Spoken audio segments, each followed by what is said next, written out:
What's going on, everybody? It's a non-spoiler review for The Marvels. It is the latest in the MCU. This one, directed by WandaVision's Matt Shakman. You have Pedro Pascal as Reed Richards. Sue Storm is played by Vanessa Kirby. Ebon Moss-Bachrach playing Ben Grimm, a.k.a. The Thing. Joseph Quinn as Johnny Storm. Ralph Ineson as Galactus. Julia Garner as the Silver Surfer. And that's our main cast, I would tell you. There's some really other performances in there that serve to the purpose. But this is a spoiler-heavy conversation. So clearly, if you haven't seen the movie, I tell you that you got to get the hell out of here. Unless you don't care and you want to know what the movie's going to be about, you're going to miss all the reveals inside of the movie itself. So be it. That being said, I said it before. I said it in my non-spoiler. I said it in my out of the theater reaction. I was very surprised with how much I enjoyed this film. I didn't know. Well, I knew enough about the Fantastic Four, right? And I guess I never just responded to them that well. And out of the three, or out of all the comic book stuff that was coming out, it was lower on my list. The trailers that were coming out didn't really do it for me. The last trailer I thought was decent. I was like, okay, maybe there's some interesting stuff in there.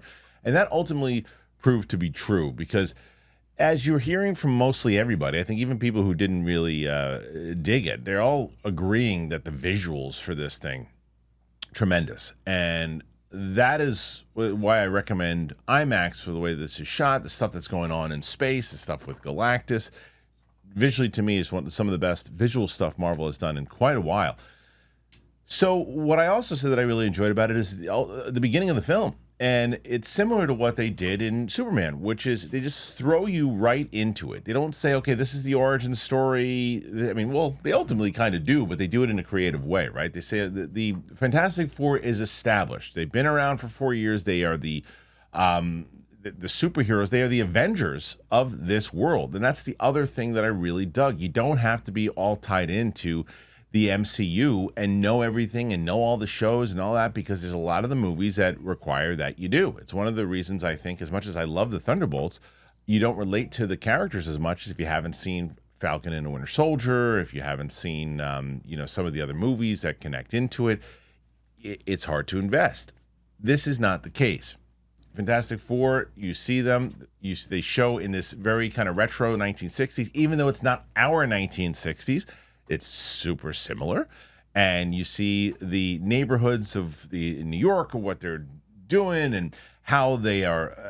They're set up. They really are the kings and queens of this world. Even Sue Storm has become this ambassador in politics, and Reed is out there doing all his experiments, and he's still trying to figure out. And he holds this blame for what happened to them. Specifically Ben, because Ben has always been the one who got screwed. Everybody else, yeah, okay, fine. My arm's stretched and all that, but I can look normal. Sure, I can set myself on fire and fly around, but if I want to look normal, I can. Sure, I can go invisible, but I still look normal. I was thinking to have kids. This guy's just a big orange rock, and I think that kind of eats up Reed. But Reed's trying to figure these things out. He's trying to figure out all the anomalies. He's trying to figure that, but as they're setting up in this almost, Ed Sullivan type of way with this character who's bringing them out, and you see they flash back to say, okay, look, as where I thought what Superman did that was smart. I'm not going to compare this movie to Superman. I'm actually giving them both compliments, where I liked how Superman in the beginning opens up with this crawl that says, like, this is where we are, this is what we did, this is years ago, this happened, this. This is showing you a little bit more, as where Superman told you within text and then throws you into it. This one is telling you, okay, here's the video. We're doing it through the 60s. Here's the experiment. These are the astronauts that went into space, and here's our story. Let's go. And what they also do that I like is setting up that dynamic and really showing you between Reed and Sue. And you see this complex character in Reed. He's always thinking about the science. He's always thinking of his brain he's like tortured by the knowledge of knowing everything, right? And then when he has this human moment when Sue realizes that she's pregnant, and you see, I was wondering if they were just going to do this thing with Reed, where he's like, oh, I don't know, we're gonna have a kid, what are we gonna do? And she's like, it's gonna be okay. And he's like, he like smiles and he's happy and he's like, this is great, I love this is great. And it was like, okay, we see their dynamic and how much they're in love. And then you also get to see eventually, because they hide it for a little bit from both Ben and Johnny, but that moment at dinner where like, you're acting weird. Why are you acting weird? And I loved that thing where Ben just knows right away. He's like, you guys pregnant? He's like, have you seen this guy's face? It showed that to me showed the dynamic of their relationship, Ben and Reed, and knowing how well he reads him. And then there's this moment. I still think that, you know, with the Natasha Lyonne aspect with Ben, because Ben is walking around and he's beloved by everybody and he's getting razzed about, hey, say the thing. He's like, that's not me, sir. It's the cartoons. Clobbering time. Come on, it's not me, sir. But he won't say that, but he'll lift up a car and spin it around for the kids. And you see this relationship that he's having with Natasha Lyonne, and as they're, you know, she's kind of, she's talking to him. She's friendly with him. And it's Natasha Lyonne, so I figured it was going to be a bigger role, and that will probably come in later movies, I would assume. But it also shows that giving Ben a little bit more and showing that he's still, you know, he just wants that affection. He wants the love. And then what they did in a disservice for themselves is, I don't think there was any reason for them to say about Johnny Storm that, oh, he's not the kind of same playboy that he was in this other thing. He's why even say that? Because in this movie, shows that he loves women, shows that he's very interested in it. You don't see him kind of womanizing. You don't see him being a playboy. You don't see him do really any of that stuff, but he's very clear how much he loves women. Then he's kind of chasing the Silver Surfer. I think it's, what you did there was just put it in everyone's head, oh, they're changing up Johnny, because they don't really change up Johnny. Joseph Quinn does a good job, and I think what they do overall with Johnny is that they kind of make him this surface level character first, where he's like, I want to go back into space. I just want my suit. I want this. But it's him who figures out the language of the Silver Surfer. He's got to really dive deep into it. He's got to go around Reed's back in order to figure it out. He finally does at the very end, and he has a really nice arc because of it. I just don't think it was necessary to say that stuff in the press, because it didn't take away from the movie at all, and it really didn't take away from the character. So just put it in people's heads going, oh, they're changing it up. They got to change it up these days. And they didn't. Not really. So those two, Thing and Johnny, have what they're doing, obviously. And then the story really from the beginning of, you see them as they're taking out, and this is very comic booky, old school, when they're battling like Mole Man and all these different threats. So like, look at all the threats that the Fantastic Four has had, and they've consistently won. And I even love the fact Paul Walter Hauser playing Mole Man, who now, because some reason has changed his evil ways, and because he likes working with Sue, he still hates Reed, and they have that great, not even just Reed, all of them except Sue, where they ultimately use him at the very end to hold all the people and keep them safe. And I like that dynamic. The first act is super strong in this world building, in this setup, and it gets you to a place where you're just so invested in them, and you understand how important they are to the world.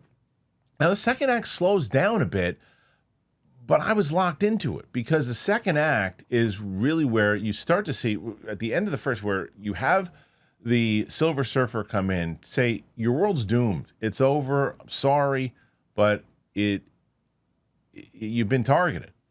And he's coming for you, and it really is the end of it.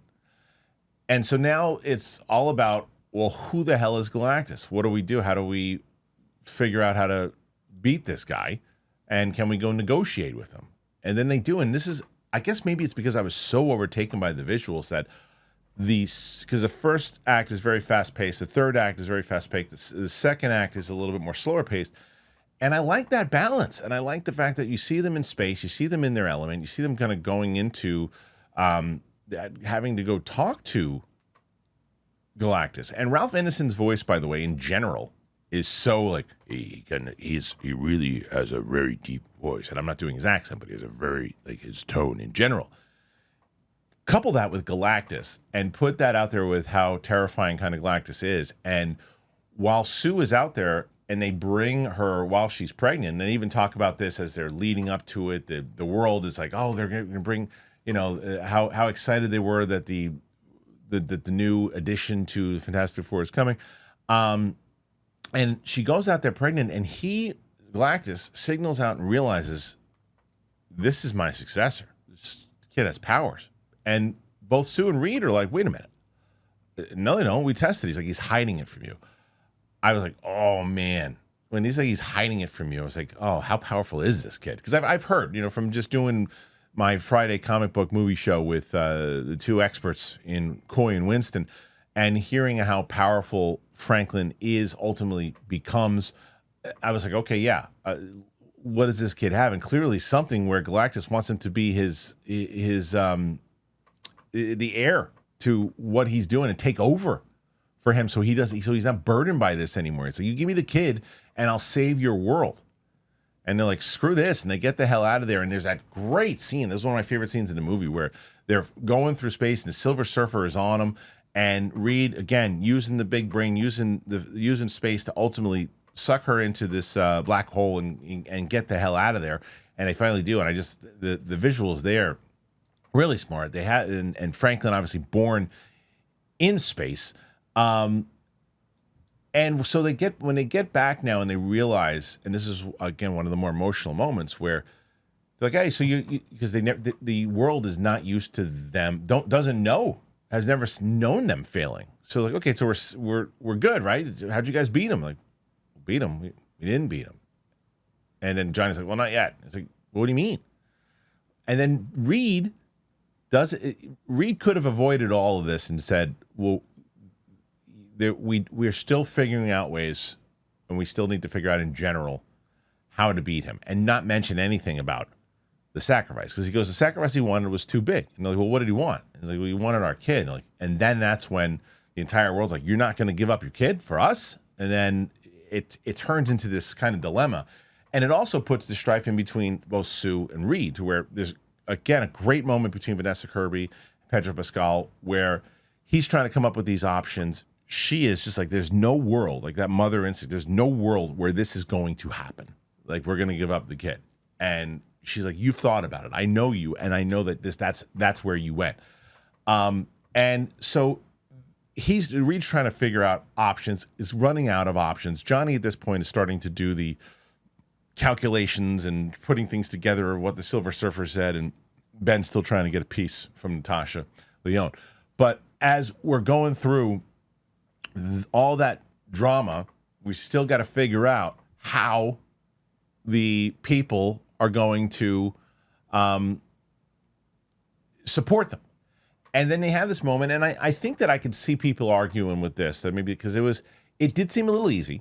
It did seem a little easy that after, Sue just kind of goes, that shows the leader that Sue is, I guess. And that's kind of what I dug about it. And she was in politics, and she says, everyone else is like, well, they're trying to storm this thing. And I love that they can't hurt us. What are they going to try to do? And she's like, it's not about that. So she goes out there and she has this speech with them, and she tells them that we're all family, like all of us. And I'm not going to give my son up, and I'm not going to give you up. We're going to fight for both of you. And it to me is a little easy that everybody is like, okay, you're right. I think a majority of people could have been, but there still could have been a bunch of people. But I guess that then it starts to get more complicated. But if you've ever seen the internet, it's just not how it works. But either way, it didn't bother me enough to go, hey, that just ruined the whole movie. It just said, all right, a little easy, but I'll take it. So then now they have to figure it out. And as they were working on this teleportation thing the whole time, Reed comes up with the plan that we can teleport this son of a bitch out if we can get him here. And I loved this moment because I did think that they were going to be screwed. I thought that this planet was going to be destroyed no matter what. I thought there was no world. We were going to end dark. And when the Silver Surfer comes in, blows up the machine, I was like, that's it. That's that they're screwed. What are they going to do now? Because even when they lead Galactus in, and when Galactus comes in, and they kind of put him towards these, that's when she comes in and blows it up. Because even when Galactus is coming in, when he sees that thing and kind of walks around it, and they have to lead it around. He finally gets a hold of Franklin, and this whole big battle. This is where, again, the third The third act does turn into that big summer spectacle, but it's all connected to the emotion that they've set up thus far because of the scale of Galactus and what he wants to do to this world. And they got enough people out and they had them underground. So like, I guess the question would be, well, how did all these people die? It's like, no, they protected all these people because they knew he was coming in. So they were able to put him underground, and Harvey Elder was able to protect them by having him down there with these kind of huge earthquakes and things as he's stomping around. But even that battle, you knew the Silver Surfer was going to come back around because Johnny discovered her past and discovered everything else that happened in the world and the sacrifice that she gave for her child and basically gave it up and the guilt that was there. You knew she ultimately was going to come in and help, and she does. She helps knock Galactus back into that black hole. But it's all that leading up and the clobbering time scene and Ben, when Ben's running through the pillars and breaking stuff, and they all have to work together.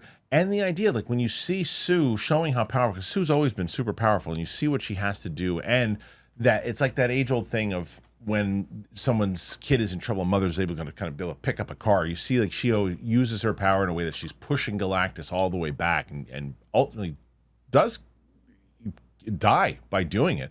And it's Franklin who climbs on top of her, uses his powers, brings her back to life. But the way that they have to work together, the way that they have to all join together to defeat Galactus, it did seem like an old school comic book movie. It was the best version of Fantastic Four that I had seen. It was the most interested I've ever been in the characters in general. And so, and because of how visually just stunning it looked, worked for me. So Galactus gets sucked through the thing. You know, it's not the end. We're definitely gonna see him again. At least it seems like. And that's it. Our heroes save the day. And then you get to the post-credit scene, and I'll hit the second one first. The second one is a fun one. It just shows like the old school cartoon, and it shows all the things that they do. And now that you've basically been with this version, they updated a little bit, and you get that old school feel. It's the scene where Sue is with, it's 4 years later, Sue's with Franklin, sitting down, talking about how smart he is and the things he's doing. She goes out for a second. She comes back in, and who's talking to Franklin but Doom? You don't see his face. You don't see anything. You just see the green hood, and he's having the conversation with Franklin. And that's it. And that made me go, what is next? What is happening? They don't connect it to that Thunderbolt scene at all. They don't do that. They're going to let you see that when Avengers comes out next year, about a year and a half or whatever it is. So, so I was locked in, ready to go, and I really dug this movie. So overall, I just felt like they set these things up tremendously, and I still say it. I was so shocked at how much I enjoyed this film. So I'm going to ask you guys, what do you think? Did you like this? Did you not like it? Did you like the movie? Did you not like the movie? Put your thoughts in there. That's my spoiler review, spoiler thoughts on the Fantastic Four First Steps. If you're brand new to the channel, you've never been here before, please click subscribe. We just crossed 201,000 subscribers on the road to 300. So make sure you hit that button if you are here for the first time. We do live shows. If you like comic book movies, we do a live show every Friday at 2 p.m. EST. And we make sure that you guys are caught up with all the latest in the comic book movie news. Monday through Thursday, it's all movie news on the live show. And I do movie reviews, movie reactions, out of the theater reactions, interviews. So I hope that you join us. And if you're in New York, going to be there live with my buddy Samantha. We are doing a full-on live show going through her journey through the MCU. So if you're in town on August 9th, get the tickets. The links are in the description. Thanks for being here, guys. I appreciate you, and we'll see you on the flip side.